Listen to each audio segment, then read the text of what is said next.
I'm Nargis Mughal from Alfajor TV. In this video, you are seeing the beautiful Pakistan before flood. The scenes are so mesmerizing.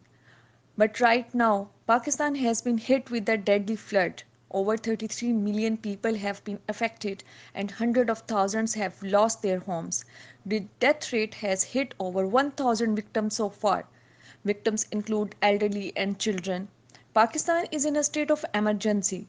Cadets and Irlam Islamic Centre UK is on the ground delivering aid to the victims and the families and give a message to all over the Pakistan. Kindly help our brother and sister in Pakistan.